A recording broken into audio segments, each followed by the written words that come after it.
Hi, everybody. So this is the class video for September 20th, Monday, and it is the day that the literacy narrative is due. So this means that the whole class here, I'm going to devote to the literacy narrative, the expectations about that assignment, trying to answer any kinds of questions or the expectations and the guidelines of the assignment. And we are going to be uploading that before midnight tonight because that is when it is due. So I'm just going to go into the screen sharing mode right now. And we are going to take a look at that assignment. The first thing that we want to do is looking here at our Blackboard site. We want to make sure, first of all, always make sure that that this content bar is open. We're going to go into content, and once we're there, open up the Unit 1 folder, and then we're going to scroll down to the literacy narrative assignment right here. So most of your questions can be answered by reading the assignment sheet very carefully, right? So let's just open it up and take a look. Now, the first thing that everybody needs to be aware of is that you're going to be writing between 3 and 4 pages. And that means that double spaced, it's going to come out to between 900 and 1100 words. Okay, so please make sure that you do that. If you're wondering about word count, all you have to do in Microsoft Word is go up to Tools, and then word count. If you do that, you can see how many words it is. For example, this assignment sheet has 628 words to it, right? So you're going to be writing between 900 and 1100 words. Make sure that you upload a Microsoft Word document. Remember that I cannot accept assignments in any other format. So no PDFs, no pages, nothing like that. It's got to be Microsoft Word. So remember that on the first page of our Blackboard site, under announcements, there is the information about the free CUNY access to Microsoft Word. That information is also in the syllabus. So if you have not yet gotten that information, please do that if you don't have Microsoft Word. So remember that the literacy narrative, it is a personal assignment. It's an assignment written in the first person. And the first person means that it's going to be from the I point of view, right? So you are writing about your experience with a piece of reading. So remember that it can be about a book, a poem, a graphic novel, or other piece of literature. It can be a book you loved, a book you hated, something your parents read to you as a child, something you were assigned to read in class. The important thing is that it must be a reading experience that, for better or worse, left a strong impression on you. Remember that it is not a book report. The subject of the story is your experience with the piece of reading, right? It's not an evaluation of the book itself. You're not giving us a summary of the topic. You're not going into, all the details of what happened in the story. You're writing about yourself as a reader reading that book or that piece of literature. So remember also that part of what you need to do is to bring your reader into the story. So in at least one paragraph, you must use sensory details to try to put your reader in the time and the place where you had that encounter with the book. So talk about the feel of the pages in your hand, talk about the light in the room, the details of the wallpaper, your mother's voice as she read it to you, anything that brings the reader into that moment. Okay, so the other thing you need to remember to do is to insert some kind of text.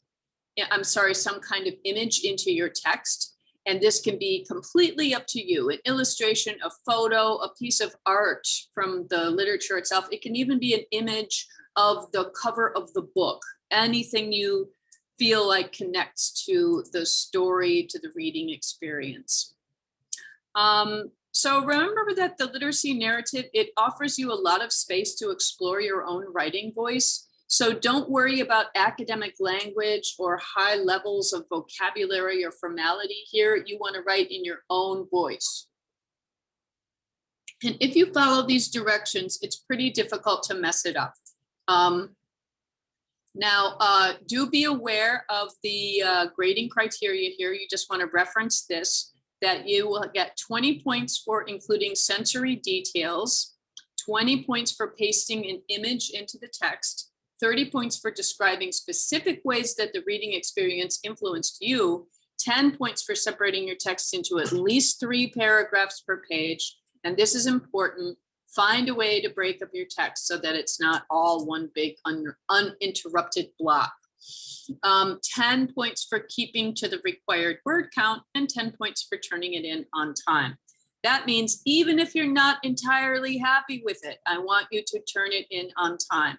If you missed the mark somehow, I will let you know. I always give people another chance if they misunderstood the expectations in any kind of a big way that affects your grade. But most people do very well on this assignment. So I'm just gonna close this out now.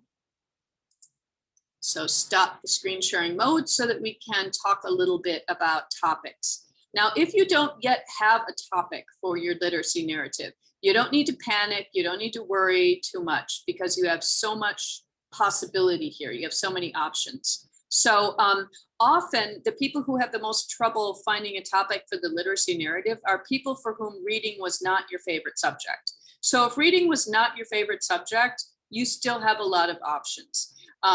It's not like people who, you know, have so many favorite books and favorite book experiences that they just, their biggest challenge is to pick one out of a bunch.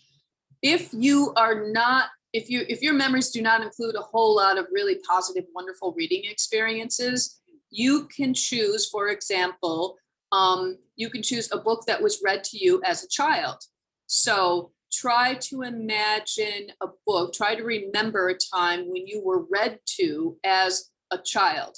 So maybe you had a favorite book that you begged your parents to read to you. You wouldn't fall asleep without, you know, being read this very particular story. You can write about the illustrations. Maybe you loved the pictures. Maybe your grandmother let you turn the pages and you can write about that. You write about the details of what it felt like to have someone else read to you and how that made you feel as a child. Maybe it made you feel safe. Maybe it made you feel loved, right? So this is an experience with a book. Another possibility, you could write about a negative experience with reading. For example, a book that was assigned to you as a child in school, and maybe your teacher made it an unpleasant experience somehow for you. Maybe you felt embarrassed or ashamed because you couldn't keep up with other kids in the class, or, you know, a very good book can be made unpleasant by if it's taught the wrong way. Right? So that can be very instructive. If you had an example with a teacher, for example, like our writer Ocean Vuong, who was shamed by his teacher, who thought that he plagiarized that poem. Remember in the literacy narrative examples, maybe you had an experience like that. Maybe there was a teacher who had a bad teaching style and made a book unpleasant for you. You could write about that. You can also write about a comic book or a graphic novel. It doesn't have to be a big, serious book with a lot of pages. It can be Japanese anime. It can be superhero books and comic books. It can be a graphic novel that, you know, is connected to a movie series, for example, right? You can open up your mind in the definition that you use for what is literature. So reading the assignment sheet, you can see that comic books are listed as a possibility to write about, right? So you have options, even if you're not a big avid reader for this. So I hope that this helps. I hope that this helps get you to a topic that will that'll work for you. If you have any questions about this, you can email me. I'll try to get back to you as soon as I can. Remember that my office hours are on Tuesdays between 2 and 3 p.m. And I set up Zoom link appointments for students during that time. If it is not possible for you to meet during that time, when you ask for an office appointment, please tell me when you're available and when you need to meet, right? So give me a few options and I'll see if I can accommodate you. I have a schedule too to work around, so we'll see what we can do. And that's about it for now. So good luck on the literacy narrative assignment. The next time I upload one of these videos, it's going to be Wednesday morning. And on that day, we're going to be introducing Unit 2. We'll have a Unit 2 folder and we will have the first assignments for Unit 2 in there. So everybody, good luck on the literacy narrative assignment, and I will talk to you all again on Wednesday.